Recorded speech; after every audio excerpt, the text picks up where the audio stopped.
Hi friends, இது என்ன வீடியோன்னு பார்த்தீங்கன்னா, பொண்ணுங்க சேஃபாக இருக்கணுங்க. ஃபஸ்ட்டு 3 பசங்க ஒரு பொண்ணு நைட் டைமில் பாருங்கள் எப்படி சுற்றிட்டு இருக்காங்கன்னு. இது எங்கேன்னு பார்த்தீங்கன்னா, நம்ம சென்னையில் கோயம்பேட்டில் பசங்க அதை குடிச்சிருப்பானுங்க போலக்குது. அந்த பொண்ணு ஆட்டோவுக்கு போகிறான்னு சொல்லுது, பட் ஆனால் அவனுக்கு விட மாட்டேங்கிறானுங்க.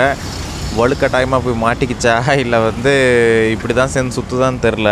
ரொம்ப காலம் கெட்டு கிடக்குதுங்க. அந்த பொண்ணு ட்ரை பண்ணுது, போகலாம் நான் போகிறேன் அப்படின்னு சொல்லுது. பட் ஆட்டோக்கு போகிறோம், செல்ஃபோனை பிடிங்கி வச்சுட்டு ரொம்ப இது பண்ணிட்டு இருக்கிறானுங்க. மறுபடியும் இது பண்ணி லாஸ்ட்டில் பாருங்கள், அந்த வீடியோவில் தெரியும், 4 பேர் சேர்ந்து ஒரே பைக்கில் போகிறாங்க. இதெல்லாம் அன்சேஃபு.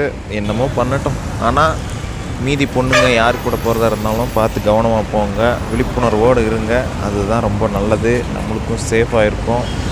அதனால் பார்த்து கவனமாக எங்கே போனாலும் பார்த்து போயிட்டு வாங்க. முடிஞ்சால் சப்ஸ்கிரைப் பண்ணிட்டு லைக் கொடுங்க. சேஃபாக இருங்க. ஓகேவா?